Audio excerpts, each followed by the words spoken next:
Hi everyone, आप सबका स्वागत है कोड फॉर एजुकेशन में। ये है सीएसएस ट्यूटोरियल की सीरीज गाइस। ये है पार्ट नंबर 16। इसके अंदर हम देखेंगे आपका सीएसएस फ्लोट के बारे में कि फ्लोट है क्या और इसको किस तरीके से यूज करना चाहिए, theory and practical guys. And जैसे कि गाइस मैंने आपको हर एक वीडियो में बताया, सीएसएस ट्यूटोरियल की सीरीज चल रही है। अगर आपकी कोई भी वीडियो मिस हो जाती है तो प्लेलिस्ट का लिंक आपको डिस्क्रिप्शन बॉक्स में मिलेगा, वहां जाके आप वीडियो देख भी सकते हैं। एंड आपको मेरी किसी भी वीडियो से रिलेटेड कोई डाउट होता है तो कमेंट करके अपने डाउट को पूछ सकते हैं। सोशल मीडिया के लिंक सारे अवेलेबल हैं आपके, तो वहां जाके आप फॉलो करें, वहां पे भी आप मेरे से डायरेक्ट बात कर सकते हैं। तो चलिए यहाँ पे सबसे पहले देखते हैं सीएसएस फ्लोट के बारे में।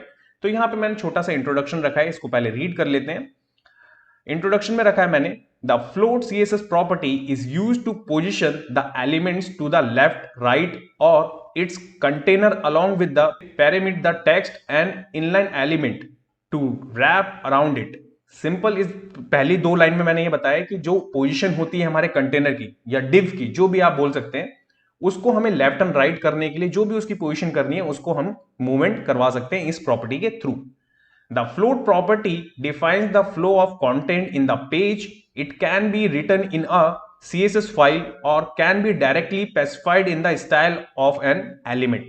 यहां पे सिंपल मैंने रखा है कि या तो आप इसको जो फाइल सेपरेट बना के आप यूज करना चाहते हैं एक्सटर्नल फाइल, वहां पे भी इसको कर सकते हैं, या एम्बेड स्टाइल जो अभी मैं आपको सिखा रहा हूं वो, या इनलाइन प्रॉपर्टी। ये तीनों फॉर्मेट में चलती है चीजें, ठीक है। तो देखिए इसका जो सिंटैक्स है वो कैसे बनता है। सबसे पहले आपको फ्लोट नन भी मिलेगा आपको। अगर आप फ्लोट नहीं यूज करना चाहते या ऑलरेडी यूज कर रखा है, उसको नन करना है मीडिया क्वेरी लगा के। मीडिया क्वेरी क्या होता है आगे चल के बताऊंगा मैं, तो उस चीज के फॉर्म में हम इसको यूज कर सकते हैं। फ्लोट लेफ्ट है, राइट है, इनिशियल है, इनहेरिट है, ये सारी की सारी चीजें यहाँ पे मिलती है। लेफ्ट राइट से आप समझ गए, इनिशियल में क्या है जो उसकी पहली होगी जो बाय डिफॉल्ट मिल रही है। इनहेरिट में क्या है कि वो अपने पेरेंट के अकॉर्डिंग उसको अपने आप को ले लेगा वो। तो ये सारी प्रॉपर्टीज हमें मिलती हैं वैल्यू के साथ में, ठीक है। अब इसको कैसे यूज करते हैं वो देखिए। सबसे पहले अब आपके पास में यहाँ पे बॉक्स, ठीक है।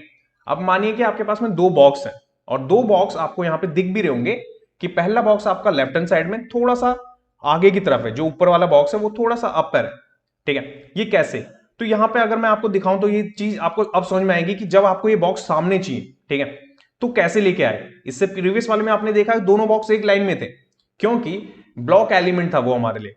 ब्लॉक एलिमेंट ऑलरेडी मैंने एचटीएमएल के अंदर आपको पढ़ा है कि ब्लॉक एलिमेंट क्या होता है, इनलाइन ब्लॉक एलिमेंट क्या होता है। जब वो ब्लॉक एलिमेंट था बट उसकी स्पेसिंग देखिए आपने थोड़ा आगे पीछे थे, बट हमें वो चाहिए थी डिव्स आमने सामने, ठीक है। इट मींस कि इक्वल चाहिए थे, तो इक्वल के लिए हमने फ्लोट यूज करा। हमने क्या करा, लेफ्ट वाले पे आपका फ्लोट लेफ्ट लगा दिया, नेक्स्ट वाले पे हमने फ्लोट राइट लगा दिया, इसलिए वो इक्वल आ गए एक दूसरे के सामने। ये आप समझ गए। तो ये चीज थी थ्योरी के माध्यम से मैं आपको समझा रहा था। अब यही चीज मैं आपको प्रैक्टिकल करके दिखाता हूं। तो यहां चलते हैं सबसे पहले अपने एडिटर पे और मैं ये चीज प्रैक्टिकल करके दिखाता हूं आप। सो गाइस यहाँ पे एडिटर पे आने के बाद सबसे पहले मैंने यहाँ पे एक फाइल बना रखी है, part 16 CSS float in HTML। ये सेम फोल्डर होने वाला है जिसके अंदर पूरा कोर्स कवर होगा। एंड यहाँ पे आपको दिख रहा होगा एक डिव है। अब यहाँ पे मैं दो डिव यूज कर रहा हूँ बेसिकली, क्योंकि फ्लोट समझाना है मेरे को। तो बॉक्स 1 बॉक्स 2, और ये आउटपुट कुछ इस तरीके से अभी आपको यहाँ पे विजिबल हो भी रहा है। अब क्या करेंगे हम, सबसे पहले मैं बॉक्स 1 को यहाँ पे डिजाइन कर लेता हूँ, देन उसके बाद में सिमिलर ही हम रखेंगे बाकी चीजों को भी। 2 पिक्सल दे देते हैं हम यहाँ पे, सॉलिड करते हैं। एंड मैं इसको रेड दे देता हूँ बॉर्डर यहाँ पे। एंड विड्थ डिफाइन करते हैं इसकी यहाँ पे 250 की, ओके। 250 इनफ रहेगी क्योंकि स्पेस नहीं है क्योंकि वहां पे। तो इसके बाद लेते हैं पैडिंग, पैडिंग में 25, ओके। और मैं यहाँ पे फ्लोट प्रॉपर्टी यूज कर रहा हूँ पहले वाले कंटेनर पे, इट मीन्स की पहले बॉक्स पे। करूंगा मैं सेव, एंड सेव करने के बाद आप देखेंगे तो देखिए आपको विजिबल हो रहा है कि यहाँ पे आपका बॉक्स कुछ इस तरीके से है। अगर मैं इसको थोड़ा छोटा कर देता हूँ क्योंकि स्क्रीन यहाँ पे छोटी है, मैं यहाँ पे इसको ले लेता हूँ 120, इनफ रहेगा। ये देखें अभी आप देखेंगे कि ये कुछ इस तरीके से, बट मैं अगर इस स्क्रीन को बड़ा कर दूं तो यहाँ पे आपको विजिबल हो रहा होगा, ये देखिए। क्यों, क्योंकि डायरेक्टली वो डिव है अभी, ओके। अगर मैं यहाँ पे यूज कर लूं, यहाँ पे अगर मैं जैसे यूज कर लेता हूं, देखिए बॉक्स 2 करके जो हमारे पास में क्लास है वो यूज कर लेते हैं हम यहाँ पे, बॉर्डर 20 एंड सॉलिड, ठीक है। एंड इसके बाद में यहाँ पे कोई भी कलर ले लेते हैं, जस्ट हमें तो शोकेस करना है। एंड ये चीज ली मैंने, विड्थ ले लेते हैं यहाँ पे, यहाँ ले लेते हैं 250 का, ओके।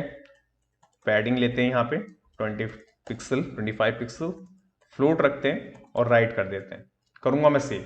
अब सेव करने के बाद में आपने देखा अभी जो टेक्स्ट था वो इस बॉक्स के अराउंड रह रहा था, इट मीन्स की चिपक के चल रहा था। बट अगर आप अब देखेंगे तो देखिए जितनी बड़ी स्क्रीन होगी ना वो लेफ्ट में रहेगा कंटेंट आपका, एक रहेगा राइट में, और बीच का स्पेस बिल्कुल एम्प्टी, ओके। ये आप देख रहे हैं कि अगर मैं इसको पास भी लेके जाऊं तो यहाँ पे ये दिख रहा होगा, और ये देखिए यहाँ पे नीचे आने के बाद में आपके सामने विजिबल हो भी रहा है। ठीक है, ये चीज आपको दिख रहा है कि ये राइट में ही है। मोबाइल पे क्या होगा कि मोबाइल व्यू में आने के बाद तो ये छोटा हो जाना चाहिए था, इधर आना चाहिए था लेफ्ट हैंड साइड, बट नहीं आया। तो उस सिनारियो में हमारे पास मीडिया क्वेरी होती है, आने वाली वीडियोस में मैं आपको समझाऊंगा कैसे काम करती है। अगर आप चाहते हैं इसको नहीं यूज करना, तो अगर मैंने यहाँ पे आपको प्रॉपर्टी बताई थी कि नन भी, आपको ये 3 प्रॉपर्टी सबसे ज्यादा यूज करी जाती है जो मैं आपको अभी बता रहा हूं। मैं इसको नन कर दूंगा। नन करने के बाद आप देखेंगे तो देखिए एक दूसरे के ऊपर आपकी आ गई है, क्योंकि फ्लूट क्या करता है, पोजीशन सेट कर रहे हैं हम उसकी, राइट। हमने पोजीशन बताई कि पहले तुम लेफ्ट में आ जाओ, दूसरे वाले को बताया कि तुम नन हो जाओ। तो उसको समझ में नहीं आया तो उसने अपनी इनिशियल वैल्यू ले ली। तो इनिशियल वैल्यू ली तो वो वहीं से स्टार्ट हो गया जहां से पहले वाला बॉक्स स्टार्ट हो रहा था। दैट्स वाई कि दोनों बॉक्स एक ही जगह से स्टार्ट हो रहे हैं। अगर मैं यहाँ पे इसको वापस करके यहाँ पे क्या करूं कि इनिशियल, ये देखिए इनहेरिट मैंने आपको बताया था, करूंगा सेव, कोई चेंजेस नहीं। अगर मैं यहाँ पे आपका वैल्यू चेंज करके देखिए और कर दूं सेव, तब भी नहीं। यहाँ पे आपको देना ही पड़ेगा, नहीं तो ये दोनों प्रॉपर्टी जो हैं वो चलती हैं आपके पेरेंट के साथ में। यहाँ पे मैं करूंगा सेव, एंड सेव करने के बाद वापस दिखाऊं तो देखिए अब चल रहा है आपका। तो ये है आपका कुछ इस तरीके से फ्लोट। जो फ्लोट में हम क्या करते हैं, डिव्स को, अभी तो आने वाली सीएसएस में मैं आपको बताऊंगा, बहुत सारी नई चीजें आ गई, flex box, grid. That's why इसका इतना ज्यादा यूज बचा नहीं है, बट अभी भी इसको यूज करते हैं। आप देखेंगे बूटस्ट्रैप की सीरीज में मैंने आपको दिखाया था कि कैसे फ्लोट वहां पे भी डिफाइन करने के लिए क्लासेस अवेलेबल हैं। फ्लोट के साथ अभी भी बहुत सारी चीजें कर सकते हैं हम। तो इसीलिए मैंने आपको ये टॉपिक पढ़ाया है, जिससे कि आपको फ्लोट के बारे में पता हो, कभी भी इसकी नीड पड़ सकती है। ठीक है, तो उम्मीद करता हूं आपको ये चीजें समझ में आई होंगी। फ्लोट है क्या, फ्लोट की प्रॉपर्टी क्या है, कैसे यूज करते हैं। अगर आपका कोई डाउट है तो कमेंट करके अपना डाउट पूछ सकते हैं गाइस। नेक्स्ट वीडियो में मैं आपको क्या पढ़ाने वाला हूं वो भी एक बार देख लेते हैं। सो गाइस, नेक्स्ट वाले पार्ट में हम देखेंगे आपका सीएसएस क्लियर के बारे में कि क्लियर प्रॉपर्टी है क्या, theory and practical. Thanks for watching this video. जब तक के लिए till then bye bye guys.